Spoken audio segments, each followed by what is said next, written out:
Hello and welcome to Monster Prom. Now, this game is not new. This game has been out for about 5 years now at the time of me playing it. The only reason I am doing this game is I've been enjoying playing it the past few weeks, and I figured I'd make a video on it as something to fill in for content space between me streaming Dead Space while I'm traveling for work. So, with that being said, let's go ahead and get into it. Yay! We're gonna do all the DLC, so we see all the options, and we're gonna do a full game with it. Spooky high school, the sweetest years of our lives. Back then we were young and unafraid, sometimes reckless, sometimes brilliant, sometimes just stupid, but always willing to live life to the fullest. We were on a wild journey to discover who we really were. So normally when I play, I go between these two, just because I like their aesthetic and, being male, kinda want to play a male character, so I'm gonna keep that up and I'm gonna go with this guy. He's named Brian. Okay. And we had yet to experience its ultimate challenge, the Monster Prom. I remember clearly 6 weeks were left, and as we fantasized about our dream prom dates, we were all scrambling to catch the attention of one of our 8 most charismatic classmates. Scott Howell, 21, a werewolf athlete who compensated for his rather small brain with a stupidly huge heart. Miranda Vanderbilt, 19, a sweet mermaid princess who was as cute as she was genocidal. Polly Geist, 22, a party ghost with an insatiable hunger for all the wrong things. Damien LeVay, 21, a fearless demon with a taste for destruction and a love of fire. Liam Day Lioncourt, 400 something. A hipster vampire whose standoffish demeanor hid the fact that he was truly a lovable dork. Zoe, forever? An eldritch cutie who went from endless deity of the dark realms to ultimate fangirl. Calculester Hewlett Packard, version 1. A library computer who had become a sentient robot ready to experience life to its fullest. And Vera Oberlin, 23. A mean, self-made Gorgon with a merciless sense of business. It was clear it had to be one of them. But who? We only had 6 weeks to choose our prom date, and even more daunting, we only had 6 weeks to woo them and conquer their heart. But as I already said, we were young and unafraid, and we were ready to start. Welcome to Monster Prom's stupidest pop quiz ever. All minds are rotten, but they are rotten in so many different ways. Worry no more, we're using our PhD in bullshit to diagnose which kind of deviant sicko you are. Monster Prom's stupidest pop quiz ever, trademark, will throw a bunch of absurd questions at you and turn your answers into character stats. This way, each of you will start by having stats that better reflect your true selves. Let's start. A distant relative you didn't even know has passed. You have to attend their funeral, but you're super hook binge on the 7th season of The Office. What excuse do you make to avoid this social obligation? You know what? I'm gonna go wild with this one and just don't go. From now on, every time a family member asks you why you didn't attend, you just say, yeah, no, and wink at them. An alien race invades Earth and they tell you the world's fate depends on how you answer the following question. How do you like your coffee? My favorite type of coffee is vodka. Alien friendly? I like my coffee as bitter and dark as my soul, which isn't bitter or dark at all. I'm a pretty nice person. Pretty nice guy. What would be a deal breaker for a potential lover? The person lacks taste, the person is mediocre, the person is a coward, the person is boring, uses Internet Explorer, the person hates the outdoors. This right here is a cardinal sin. I don't care who you are. But they're all good ones. I have to go with the lack of taste though. Okay. If you were an ice cream, which flavor would you be?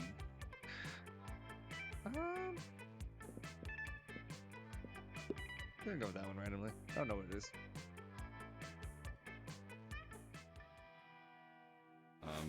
Sure. All right, let's I got 6 weeks. Let's mess around a little bit. So check out gym class.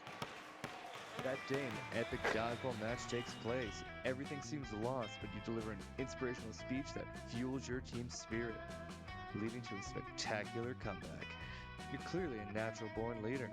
You gain +2 charm. You notice Liam off by himself, happily drawing some steamy hot. Yeah, oh hey, you heard over say hi, but Zoe beat you there. Oh, hey! Hi Liam, what you doing? Illustrating some erotic fanfic? Can I join? No, and no, you over-enthusiastic poser. For your information, what I am drawing is called yaoi, and it is not fan fiction, it is high art. I am sorry if I'm pronouncing that word wrong, I'm doing my best. I know what yaoi means, I have the internet too, but what? Isn't yaoi kind of, problematic? Problematic? A thing that I'm doing? How could you even think such a thing? Well, I don't know. I mean, I posted some yaoi online recently, and some people got really mad at me. They said it trivialized authentic gay relationships or something. I just wanted to explore the sexual dynamic between Liam and dating in comic form. Okay, first of all, that is my storyline, and you have no right plagiarizing it. Second of all, I already told you yaoi is high art, and high art is only problematic to cretins. What? But if it's high art, why are you drawing two Ninja Turtles giving each other handjobs? It's called irony. Leave me alone. You doubt Zoe will leave Liam alone until this disagreement is resolved, which means you've got your work cut out for you. But whose side to support? True, Zoe can become problematic, but only when written through the dehumanized female gaze of male-on-male love. Liam's gaze is unapologetically male, so there's no problem. Don't you see, Liam? Yaoi is the glutton of the art world. I'm not for Liam. I do like Tentacle Chick. I've seen enough hentai to like Tentacle Chick. It is, but I'm glutton intolerant. I've been drinking strictly gluten-free blood since the early 20th century. Oh geez, this would be bad. Do you feel okay? Are you having an allergic reaction? I'm not allergic to gluten, you fool. I'm intolerant of it. Only allergic reaction I'm having is in my soul. Oh, that used to happen all the time to the mind slaves in my unspeakable domain. We'd usually just eat the souls. But that might not be a good idea in this situation, which means there's only one thing left to do. Total fanfic overall. Cool. I am in favor of any alternative solution that leaves my soul uneaten. Additionally, I relish the creative challenge. Together, Liam and Zoe create a new kind of yaoi that is just attractive. Men having fully clothed conversations about the weather. Becomes wildly successful on the internet because no one can find anything to criticize about it. You gain +2 creativity and 1 money in royalties. Mint.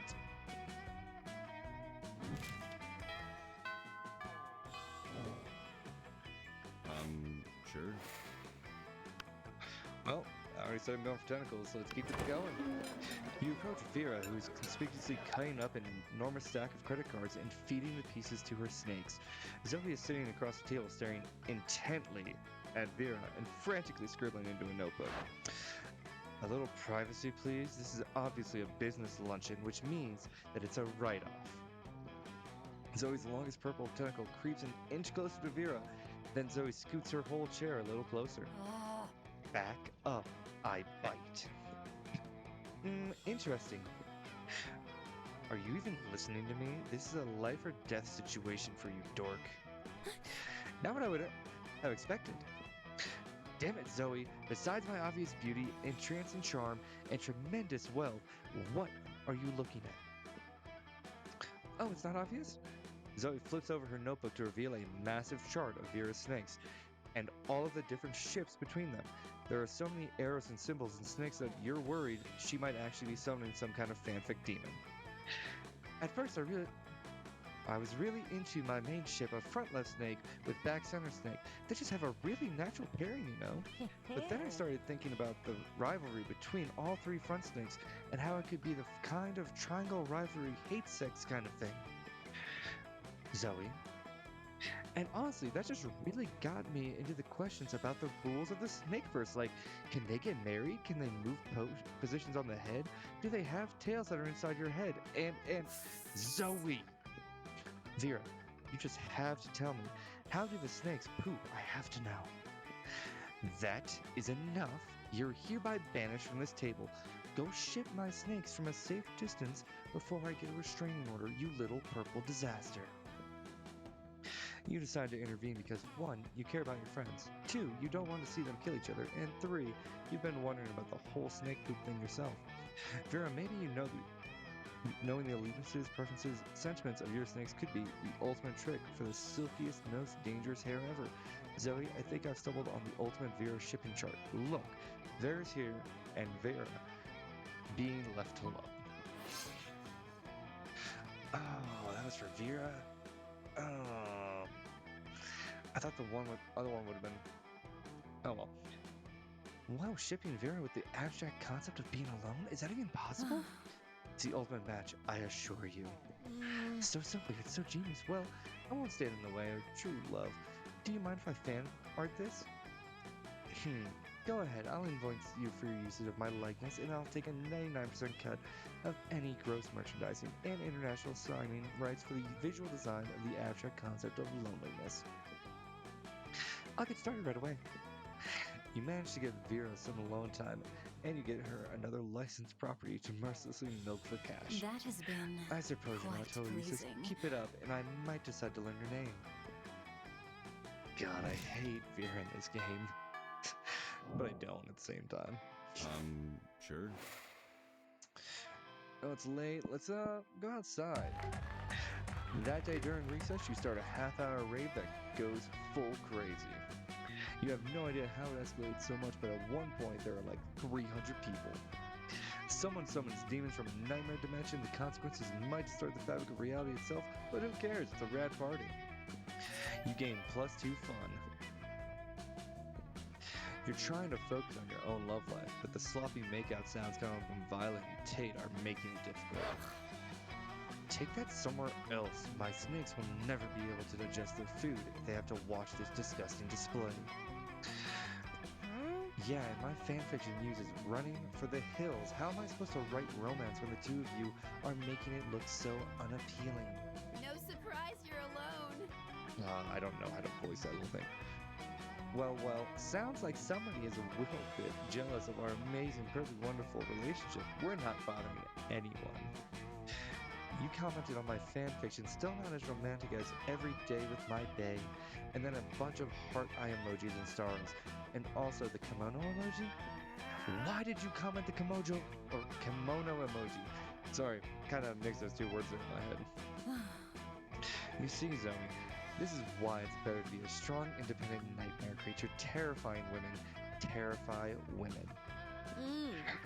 You don't know what you're talking about. Brian, you're always trying to romance your classmates in various unlikely ways. It's a couple versus a pair of people who don't understand the joys of being a couple. Go on and be the tiebreaker. Well, if Zoe and Vera don't want to be in a relationship, it's going to be hard to get them in a relationship with you. Time to convince one of them. Zoe, when you're in a relationship, you can do silly couples costumes for Halloween like peanut butter and jelly or puberty and shame. You know what? I'll puberty and shame. I'm already into that one. Oh. That's some classic Brian nonsense fueled by traditional close-minded beliefs. You don't have to be in a relationship to do a couple's costume. If Vera and I wanted to do costumes as puberty and shame, we totally could, and we're not dating.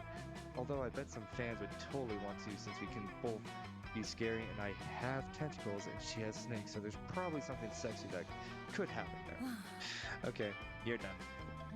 But what if I were in a relationship with Vera? You're not.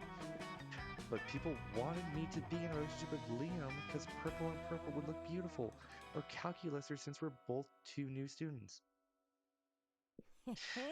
We can't be in relationships. Think how disappointing that would be for anyone not on board with that ship.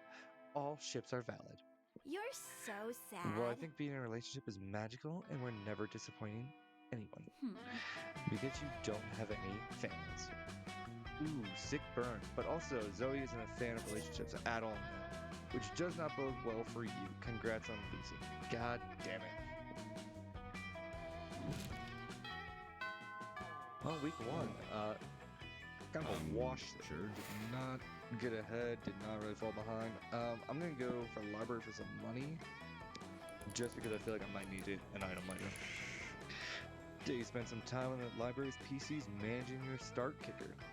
You deceive lots of people with a sensationalist video and impossible promises. Nice! You gain 100,000 money, but almost everything goes to cover costs. You keep only 2 money. Looking around for a distracting new spot, Scott proudly flexing while Zoe sits before him, frowning into her notebook. You figure she's trying to draw his ripped bod, so you offer to give some drawing tips. Drawing what? I'm not drawing anything. I'm writing a fanfic about Scott's muscles. Ah! What? You are? I thought I was just over here flexing for no reason, like usual. Well, I'm trying to write a fanfic, but so far it's going slower than the first 20 issues of Snail Person Literature Club. You glance at Zoe's notebook. It looks like she's just copied out online Encyclopedia TM's list of all the muscles. Oh, I can help. I know. Coach always says, you can't spell muscles without some of the letters from adversity. You should add a bad guy who fights against all my good muscles. What? That's been done already. It's like you haven't even read Scott vs. Muscle-hating Herbert. And that's exactly my problem. Did nobody read your fanfics? Are you for real? What? No, my problem is that I need to put an original spin on this fic. Now my mind's more blank than the minds of all those cultists whose thoughts I used to devour. Well, have you thought about adding a bad guy who fights against all my good muscles? This conversation is clearly going nowhere without your help. Quick, fix Zoe's fic. Scott's Red Story needs an antagonist, and everyone knows that the true natural enemy of muscle is the leaf scale gulper shark. Many muscle stories have been told, but how many have been told from the perspective of muscles? I like Are you kidding me? 16, there's the glute in your eye, pecs and prejudice, the fault in our sartorius, full frontals, hamstrung for you, unnamed pronounce, longest, happy Potter crossover. Do I need to go on? Great! Yeah, these sound great. They are great, Scott. They are the greatest, but they're about as original as making all your muscles secretly gay for each other. But muscles aren't secretly gay for each other. They're openly gay for each other. Hard pass. Exactly. It's the 21st century. Muscles can legally marry in most parts of the world. We don't have time for your regressive politics, Brian. You don't know how pegged... Oh, God. You don't know how you got pegged as an opponent of muscle marriage, but the accusation sticks. You lose 2 charm and 1 fun. This is not going to be well.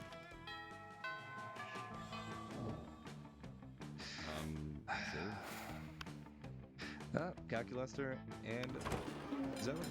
Calculaster's enjoying a nice quiet lunchtime charge when Zoe interrupts his reverie with a question. Hey, Calculaster, I'm making a quiz so students can figure out which spooky high vending machine they are. You're friends with the vending machine, right? I am friends with the vending, or with every person. Friend, Zoe. But like, are the vending machines people that you're friends with? That is a rather insulting question. Yes, vending machines are people, and yes, I am friends with them. Oh, so vending machines have feelings. Of course they have feelings. Which feelings? I do not know. I am a terrible friend. Oh man, don't be sad. We can figure this out together for my quiz. But how can we talk to the vending machines about their feelings? Use pure logic, Cal. Vending machines seem to give away things when you put money in them, so put coins in and ask them about their feelings. Just look at the manuals online. I love conducting obsessive online research on all my favorite topics, don't you, Zoe? If this is not right, I'm about to be really upset here. Did someone say obsessive online research? Yes, it was Brian. Let's do it. Calculator, pull up the manuals. Manuals acquired. Opening section 23D. Discovering your vending machine's mood. It says here that there is an analog switch on the back of each vending machine that sets its emotional state. Let's go look. Huh. It looks like they're all set to crushing despair. Why get such a crushing despair? That seems to be the factory default. Should we change it? Best not to tamper with factory defaults. Okay, hey Brian, as long as we're doing exhaustive online research, want to go down on online encyclopedia TM hole with me? There's not a hole you wouldn't go down with Zoe. You start a vending machine, emotional states, and end up at dark virtuals specifically involving cabbage.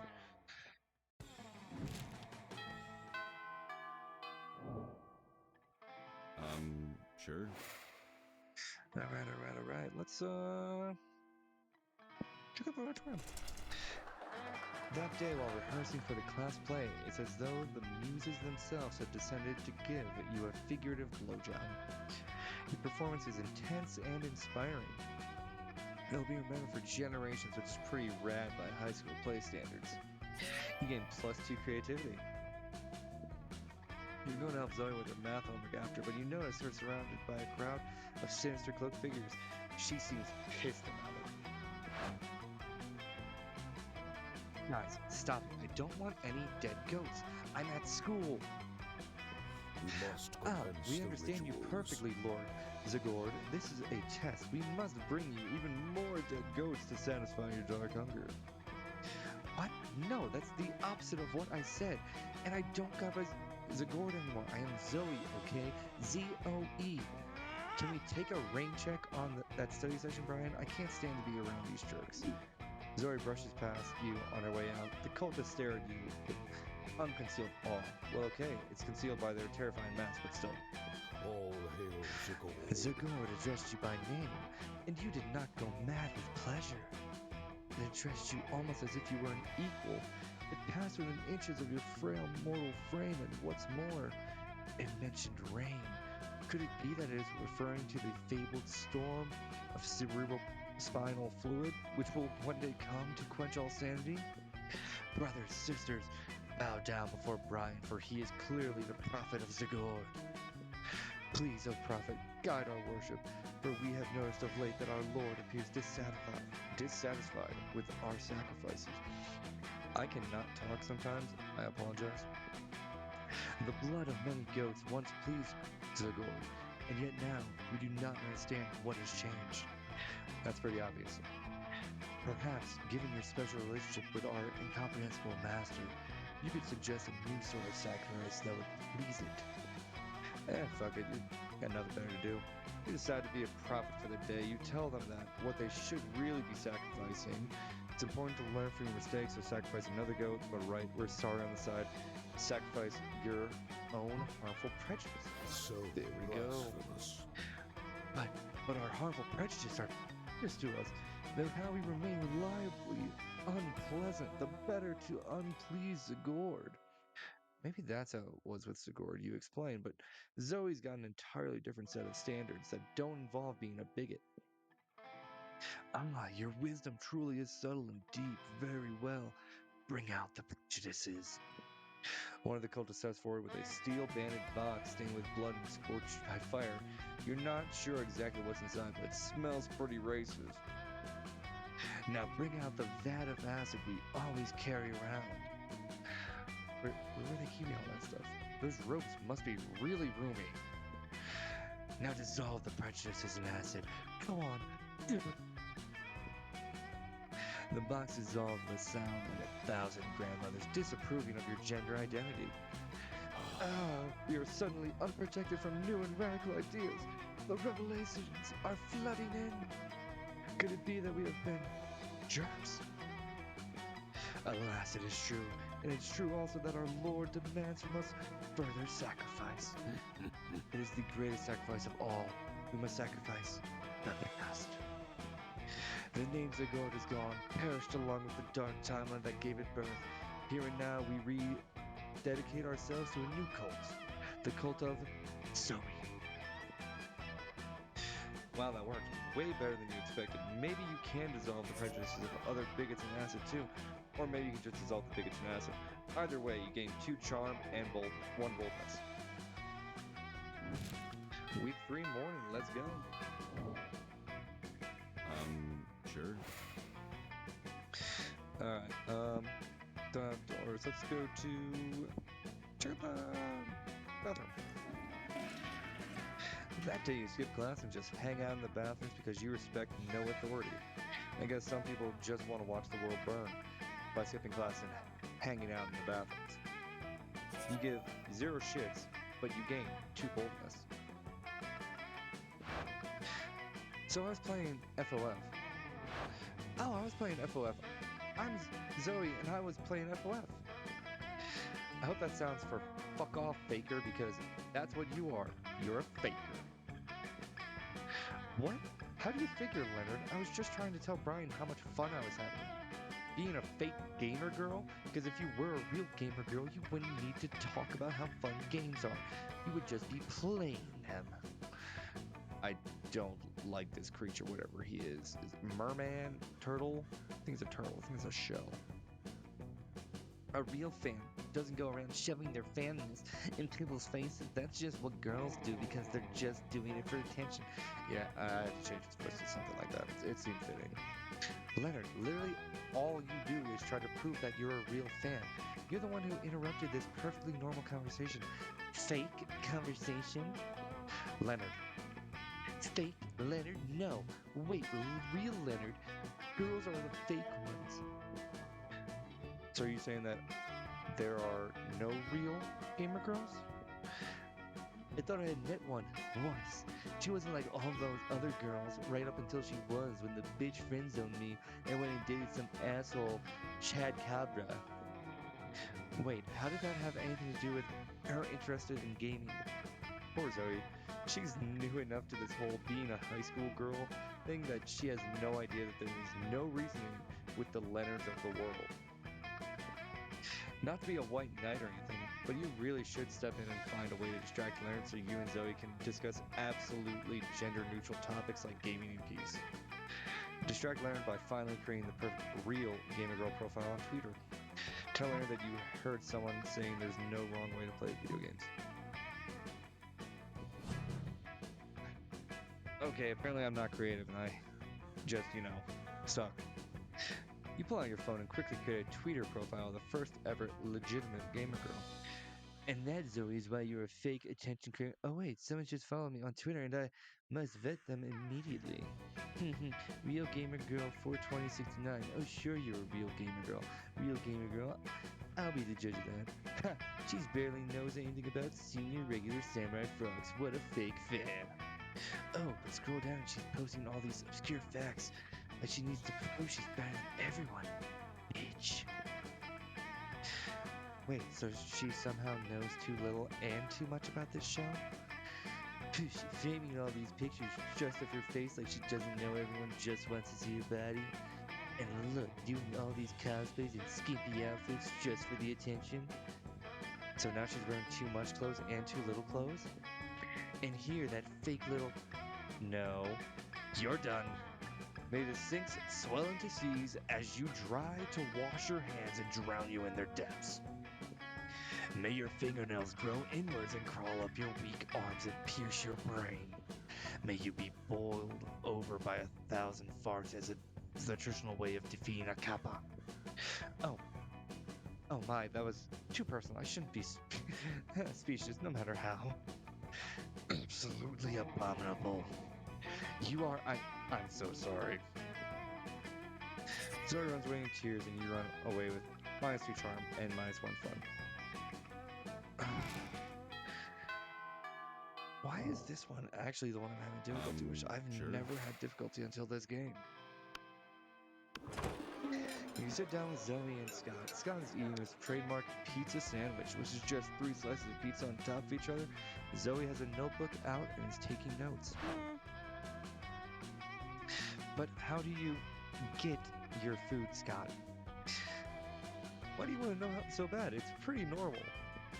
No, it can't be normal. I'm doing research for my latest fanfic, Cry Havoc and Let Slip the Dogs of Love. It's about a pack of werewolves going on the biggest hunt of their lives, a hunt that will change them as hunters, but also as were-people. They went looking for food, but what they found was personal growth and a new understanding of group sexual practices. Also food. So that's why I need to know, how do you hunt? Oh, well, normally I go to the cafeteria and I ask for pizza. That's it? What about hunting in a pack, enjoying the spoils together, in a feast of blood and rage, exploring each other's bodies? Well, I guess sometimes me and my cousins order pizza at home and then the pizza comes and then we eat the pizza.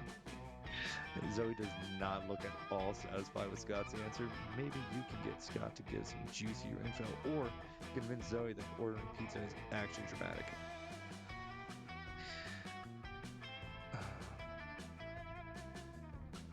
I guess the hunt for pizza in the wild? Oh, bro. Oh man, we did that one time and it was the worst.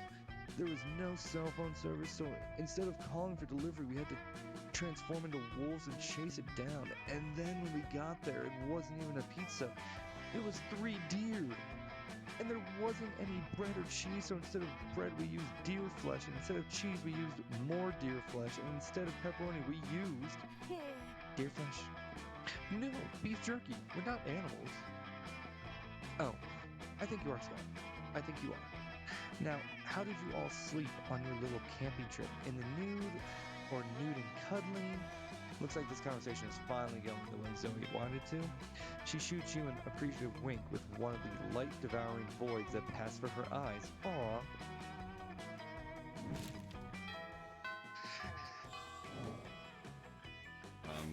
Sure. I guess we gotta go to class at some point. That day, you listen to your elders and learn valuable lessons. Sometimes after all the monster nonsense and the dating gimmicks, you forget that attending class is supposed to be the primary activity at this high school. You gain +2 smarts. You spot Zoe and say hello. She seems to be in a pretty good mood. Oh, hey. Hey Brian, sorry about running out on you before. I was just overwhelmed by all that cult stuff. Speaking of them, they're actually been a lot better lately. They're still pretty clueless, but at least they haven't given me any more dead animals. I wonder what's gotten into them. Well, better not to mess with the success. Zoe, out. Oh, excuse me. Anyway, I gotta go study for my ambush finance midterms later. As Zoe leaves, you notice her cultist peeking around a corner when she's gone. They sheepishly approach you. Welcome to the Hey, end Brian. of the world. Praise be you for your unholy wisdom and stuff. We were just wondering. Did Zoe say anything about us? Does she like all the dead goats we're not giving her? Are we using the right pronouns? We all love her so much and we want to make sure she's as happy or unhappy or ruthlessly insane as she can possibly be. I love her most of all. Who said that? Whoever you are, you can't possibly love her more than I do. I'm the one standing at the front. I was standing in front last time. We all look the same because we're all wearing masks. Ugh. Silence. You can't silence me. You're not my grandmaster.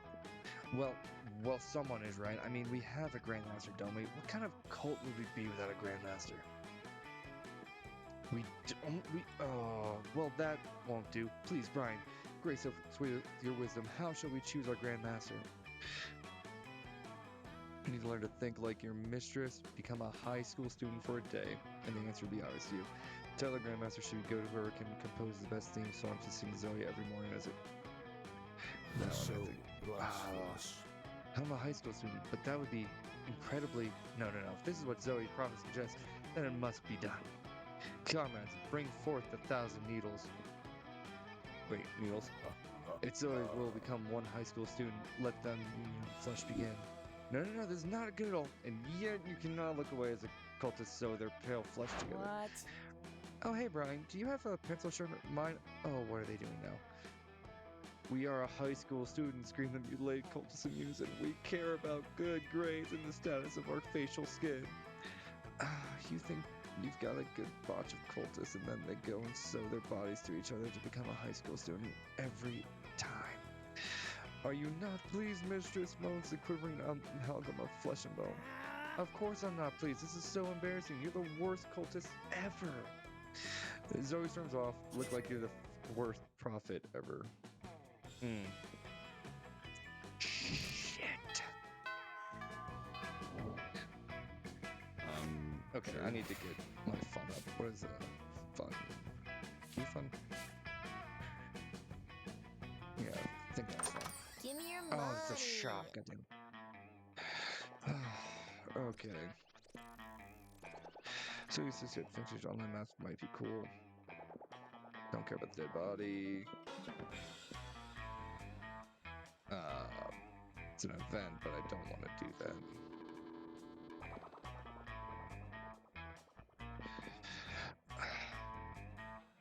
Let's see what the map is. I don't know what the map is actually. I've never bought it before.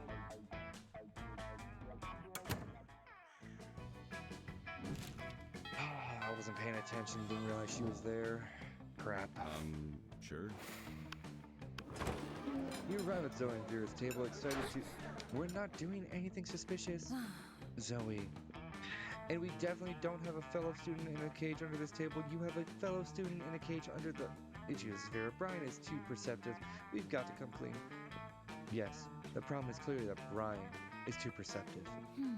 But I suppose we have no choice. Look under the table. Zoe and Vera do indeed seem to have caged a fairy under the table. She's filthy, visual, and covered in glitter. Fairies cry glitter. Of course they do.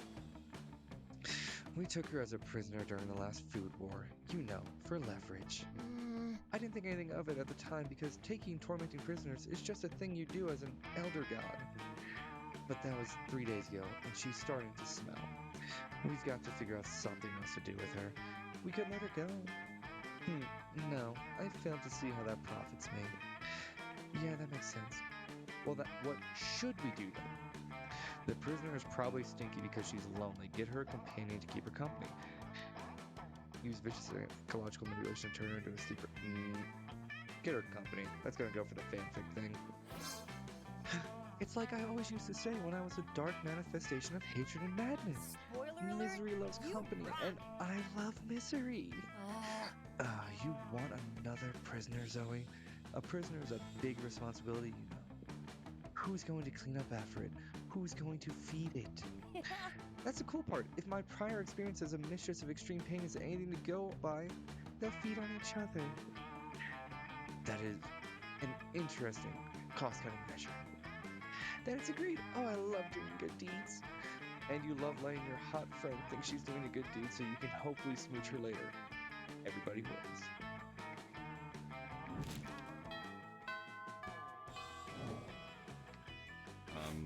Sure.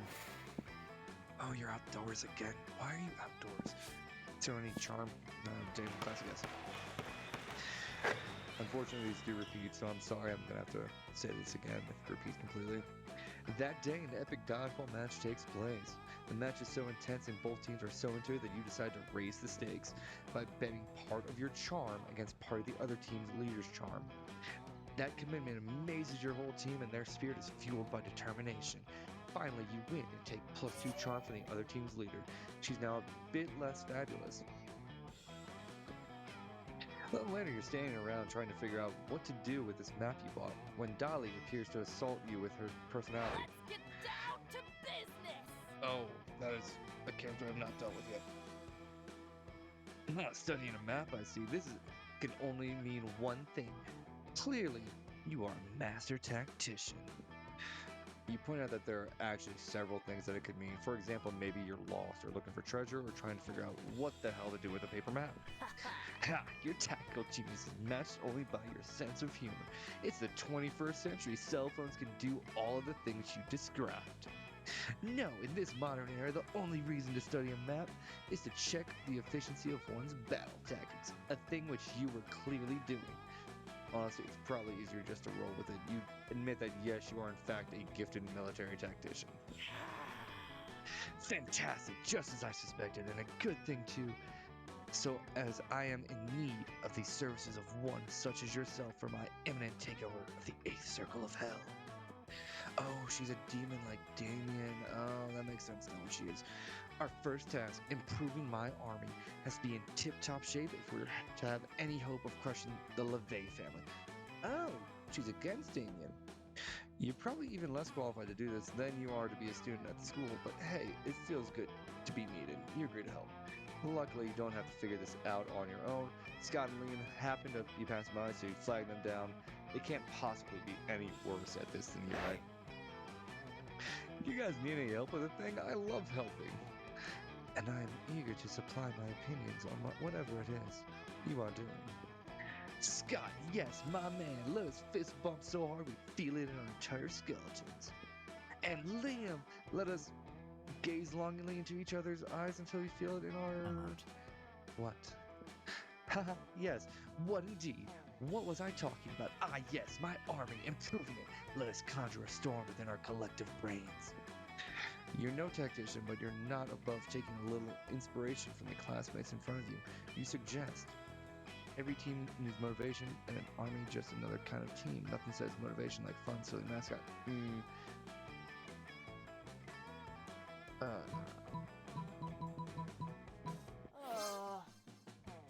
But how is poetry supposed to whip my army into a killing frenzy? No poetry, Dahlia. Swedish poetry. The poetry that brought us the Norse gods and death metal. Great Ghost of Hades, that seems like stuff. Are you sure you're qualified to read it? Am I qualified to read it? Ha! I have a blog, Dahlia. I'm qualified to read whatever I want. Very well, unleash the poetry, you sexy little burpy purple gummy bear. Anyway, Liam clears his throat, pulls up some Swedish poetry on his phone, and begins to read. A torrent of blood and axes issues from his open mouth. Dahlia's army, which was here the whole time, I guess, is very motivated. Excellent, Damien, and those weaklings he calls his fathers won't stand a chance against my 1,000 blades. Whoa, are you planning to kill Damien's entire family? Yeah, why? Wow, cool. So much more time to hang out with us. Indeed, but best of all, it warms your hearts to see Dahlia so excited about her bloodthirsty soldiers. In +2 boldness and 1 charm. My fun is tanky. Very hard. Sure. Oh, thank God she's not outdoors. Today, research, you start a half-hour raid that goes full crazy. You're casually chatting with Juan, the small magical Latino cat. I want Juan, the small magical Latino cat. You start telling him that hilarious story of what happened last summer at Monster Camp. You know which one, the one involving the beehive, the blow-up doll, the president, the penguin mask, and the mystery of the Goblin King. Slowly, lots of people start joining you to hear the story. By the time you say where the Goblin King was, 100 people or so burst into hysterical laughter. You turn on a mobile app that captures all the laughter and turns it into +2 fun. Zoe is catching you up on the latest development on Pirate, Brian and her spooky high seas fanfic, when suddenly a portal opens up. Never fear, the interdimensional prince is here. I have come to claim my bride. Or husband, or non-binary life partner, using the terminology of their choosing. The interdimensional prince? I love when he pops up. He always adds so much wacky drama. Wait a minute. Weren't you previously Eldritch Horror and subsequently trapped in a totem deity Zagor? Yeah, that was me. You devoured my grandfather and grandfather molecule by molecule, turning every atom of his existence into a million scarab beetles before crushing them and snorting their powdered corpses. I'm sorry. I'm so sorry. That's totally not me anymore. No, it was magnificent.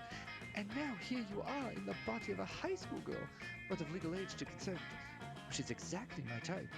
That does not sound predatory at all. Come, my beautiful devourer of worlds, be my horrific bride. Oh no, Zoe is such a spooky high fan, she might agree to marry the prince just for fanfic purposes. Better stop this right now. Careful, Zoe's been married 16 times before and eaten everyone's fussing. Why get married when you can bounce on this trampoline? Oh, are you kidding me? Why would you even ask such a foolish question when we could have both? Are you suggesting that we exchange our vows on a mother-flipping trampoline? Yes, my tentacle boysenberry queen, yes I am. They run over the trampoline that is the location for some reason because Spooky High and begin jumping. A portal opens up and an unmentioned impressive clergyman appears. Marriage, he begins as Zoe and the prince jump higher and higher, gaping with the joys of young love. Marriage is what brings us together. Today. Oh no, we have jumped too high and another interdimensional efficient has been flung into the sun. This happens every single time. I tried to get married on a trampoline. How often do you try to get married on a trampoline? Only the once, my love. You are my first and only marriage attempt, of course. I'll return for you another time. I mean, the wedding may be off for now, but you gave Zoe the prince a super cute bonding moment, and oh.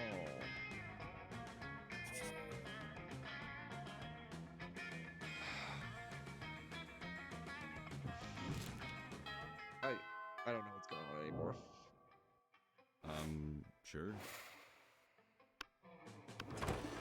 You sit down with Zoe and Calculus, who Zoe seems to have brought some fresh sanity today. That is, she has a screaming man strapped to the table and is currently siphoning his sanity out through his eye sockets.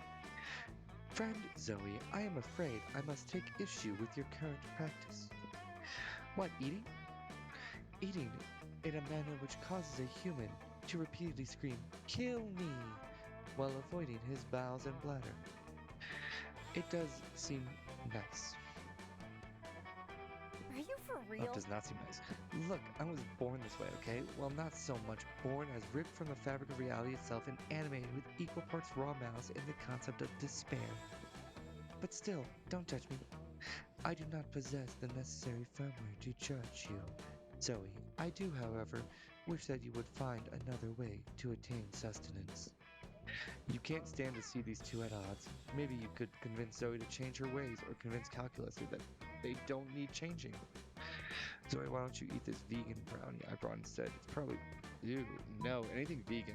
Oh, come on, Calculus. This sanity isn't even... Yeah, yes. Status, skeptical. Please list 5 things worse to devour from this man and his sanity. Oh, that's easy.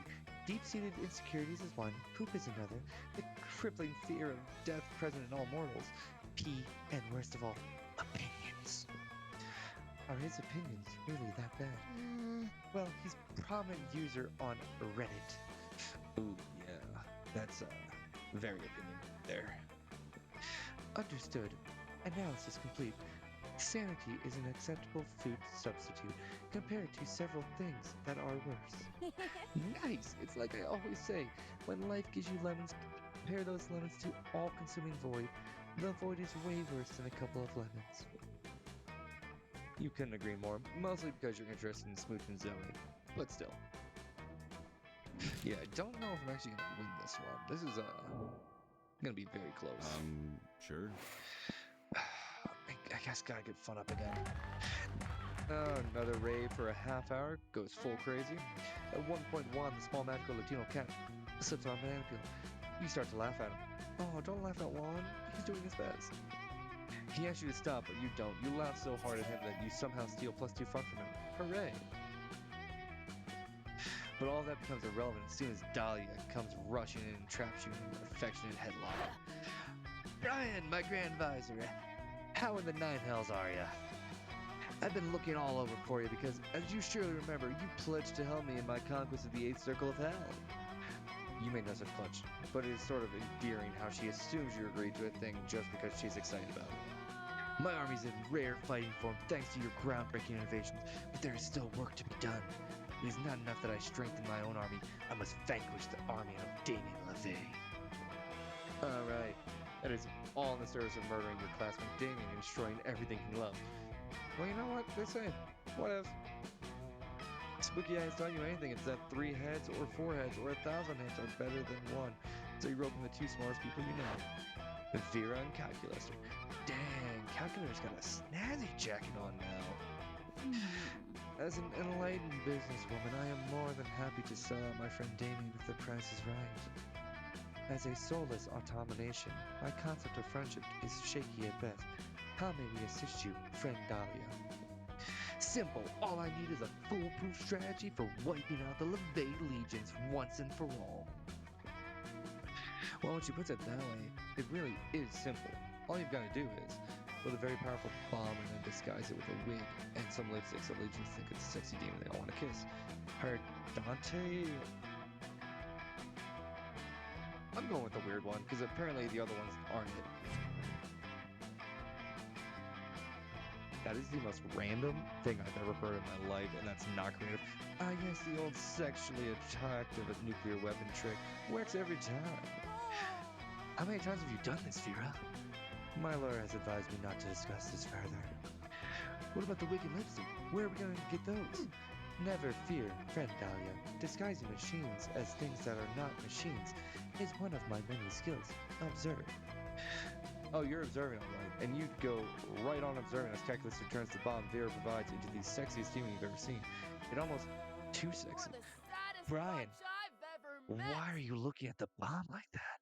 Brian, you appear to be producing saliva at an abnormally high rate. Oh, for the love... Don't kiss the bomb, Brian. It's a kiss-activated bomb.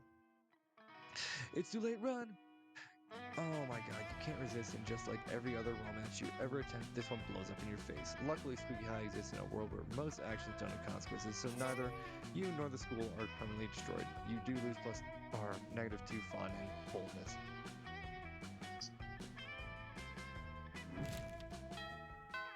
I want to scream. Sure. Go get the fun off. After during recess, you start a half-hour rave that goes full crazy. Everything is fine until Juan, the small magical Latino cat, asks what you think you're doing. Damn, you don't remember you suck at dancing. Oh, just like me. But you decide to go all in and pretend it's a new dance move, apparently called the Groovy Musaka. Juan looks at you and he asks you to teach him the Groovy Musaka. In no time, half the party is following your steps, enjoying the Groovy Musaka altogether. It's a party to remember. You gain +2 fun and a cool story to tell your grandkids someday. You know Zoe with a big grin on the amalgam of chaotic nightmares she has used to form her face. It's adorable. Brian, hey, guess what? My latest comic, Who Watches the Watchmen Have Sex, just got published in Weird Tales magazine. I worked so hard on it, it's finally out there in the world. Nothing can ruin this moment for me. That sounds like a challenge. Leonard, come on, why do you always have to slide into my DMs? Delighted moods. Because I must shed light on your injustice wherever it arises.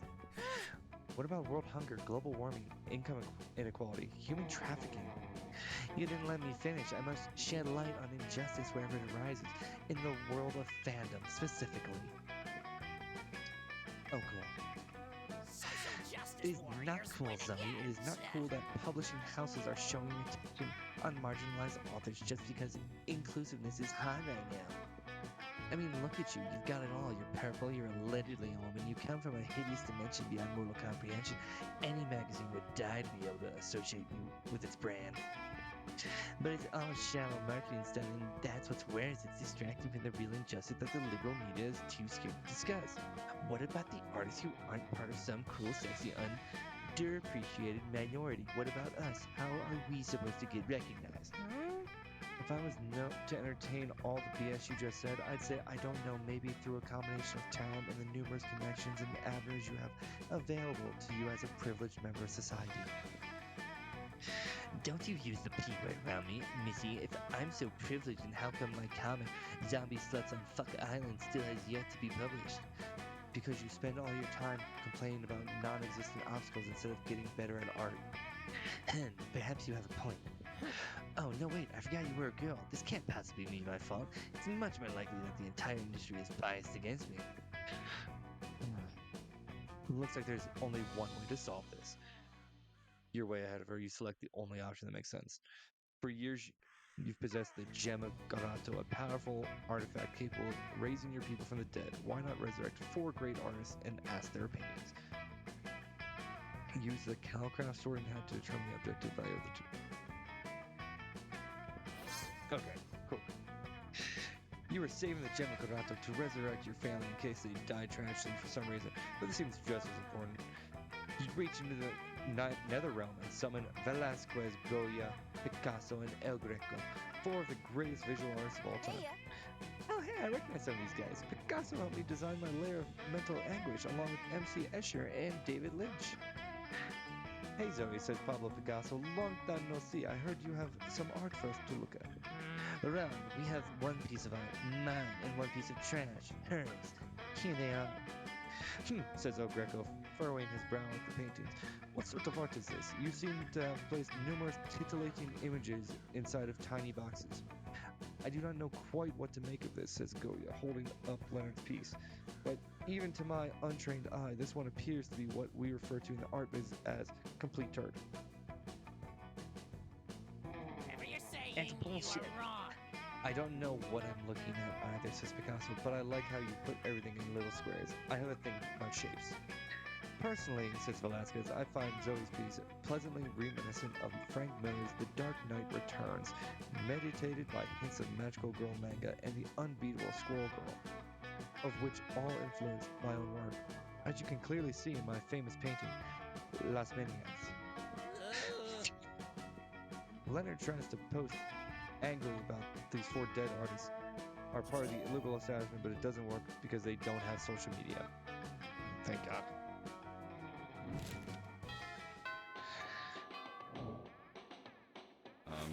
Sure. You sit down with Zoe and Polly. Zoe is slurping Sandy out of a Tupperware container with several of her mouths, and Polly isn't eating anything at all. Feel a little uncool for being the only one at this table eating normal food. Speaking of eating food, oh yeah, Brian, I can read your thoughts. Sorry. Why are you even here, Polly? Why are any of us here, Zoe? The universe is vast and full of mysteries. No, come on. I mean, why are you here in the cafeteria?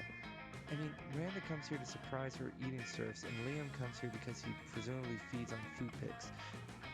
But you don't feed on anything at all, so why are you here? Why aren't you out doing drugs or getting laid or something?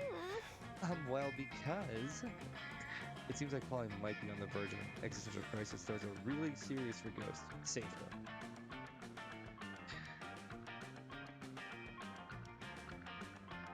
Super backstory. Yes, the truth is. Oh my God! What? What? I am actually the ghost of a famous chef.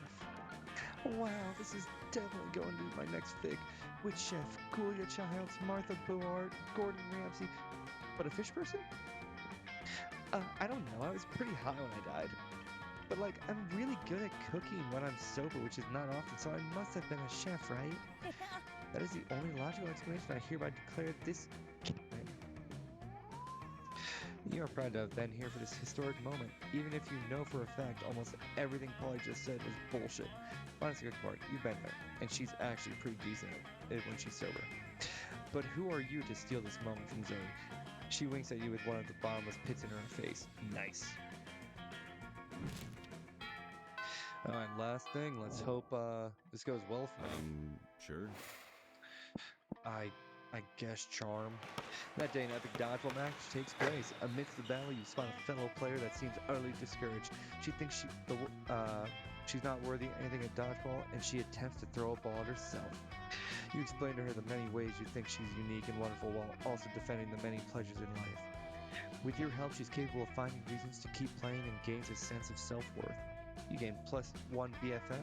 Sadly, she's not part of this game, so that beautiful friendship will take place off-screen, and +2 charm. It seems like Zoe is practically blushing magenta as she sidles up to you. So, listen, Brian.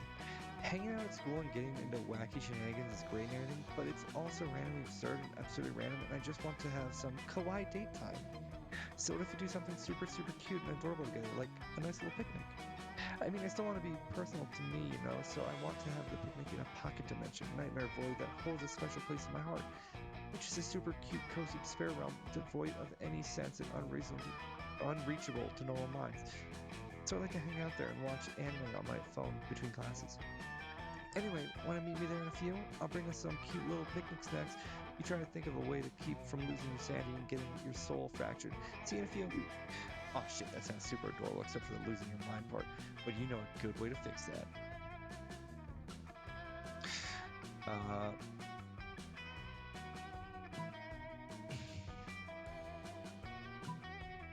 I guess smart.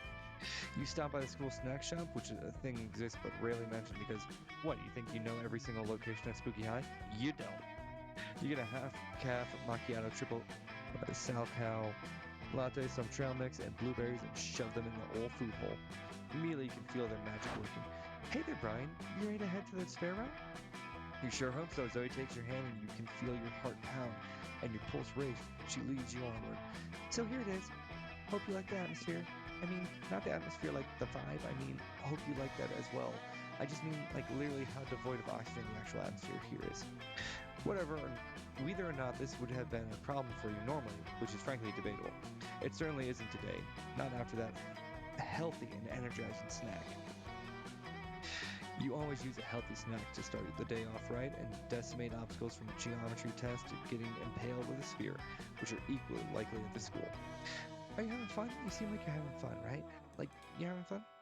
I mean, you're not shrieking with agony and your eyes haven't melted out of your face and you're still speaking coherently, so that's pretty good for this dimension. It's a good baseline for any day, really. You and Zoe have a wonderful and super cutesy time drinking your sodas to the sounds of the wind echoing your ears eerily like the shrieks of the dying. It seems like your healthy snack wasn't quite healthy enough to keep your brain from any change whatsoever, because you're now inexplicably highly empathetic to the feelings of raccoons. When it was still everything Zoe dreamt of, specifically that you survived it, and you gain +2 charm with raccoons, which bleeds over into regular monster life too, along with +1 fun.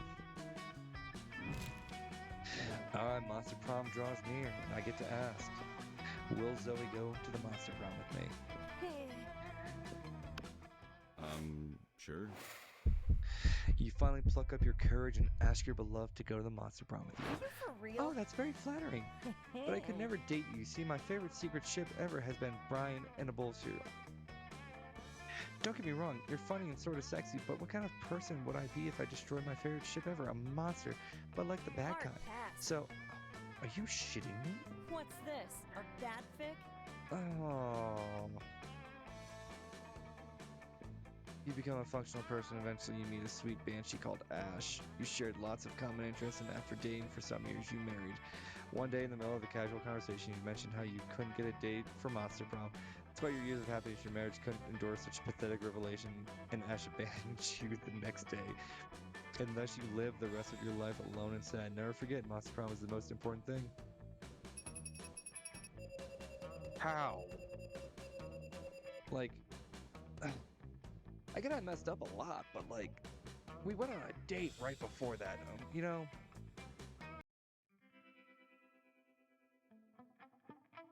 Those 6 weeks were maybe the most epic and absurd weeks of our lives. After the Monster Prom, we kept on living our lives, falling in love, battling for friendship, and learning about who we were and who we could be. And you know what? Like it always does, life happened and it was wonderful. Zoe's many years of researching obscure trivia for her steamy fanfics paid off. She got a job as a consultant at a company who makes fantasy sex toys based on beloved pop culture characters. Now she rakes in the big bucks designing blueprints of stuff like the cock of the Demogorgon or the vagina of the Statue of Liberty. Polly graduated from doing lots of ayahuasca, and now she appears to hallucinate people and acts as their spirit animal. Damon became an interior designer specializing in torture machines. Last month, Vogue magazine called his products the refined marriage between macabre and chic. For those 6 weeks, the Monster Prom seemed larger than life, and then it was gone, just like that. The battle for Monster Prom might have ended there, but there were plenty of battles left in that war called youth. But once again, we were young and unafraid, and we were ready to start. Alright, that is going to be it for this episode. I will probably do another one, so thank you for watching.